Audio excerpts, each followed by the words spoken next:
nous allons appâter la ruche. Toujours avoir un petit peu pour ouvrir la ruche. Nous allons ouvrir notre ruche.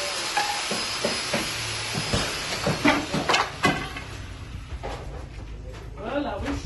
Voilà la ruche comme ça. Donc vous patientez un peu de la machine. Voilà la ruche ici, voilà la tombe. Nous allons appâter. Mais lors de la pâte de la ruche formation, il y a deux choses qui sont en jeu. Nous mettons la scie, on sait pour appâter, mais pour faire une orientation.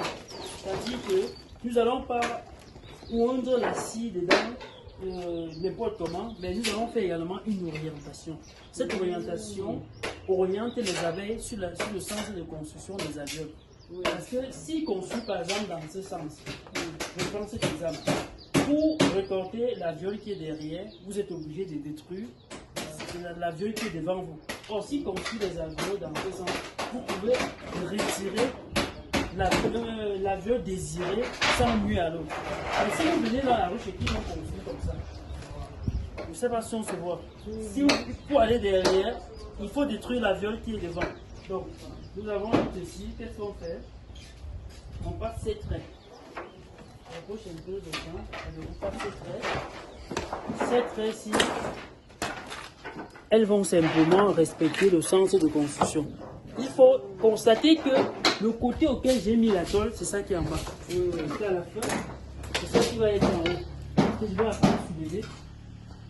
Vous voyez, quand je fais, je trace.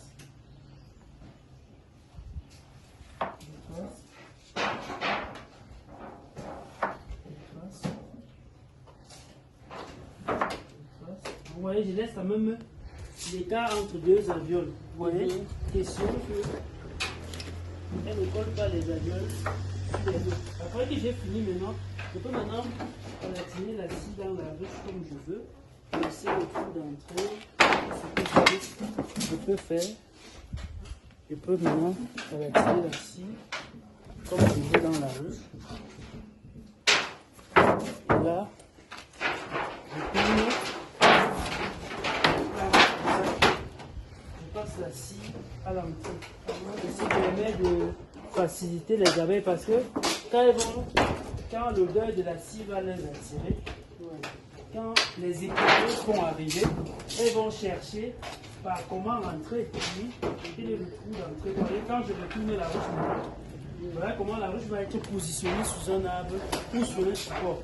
Donc quand je vais finir, j'ai mis le couvercle là, voilà mon couvercle, donc je peux. Je veux passer un peu ici, tout ça, et je vais fermer. Je vais fermer, et là, je vais garder. Voilà. Ma ruche va être positionnée comme ça sur un arbre. Maintenant, il faut dire que lors de l'installation du couvercle, il peut y avoir des petits détails, des petites erreurs de ce genre. Vous allez simplement pétrir.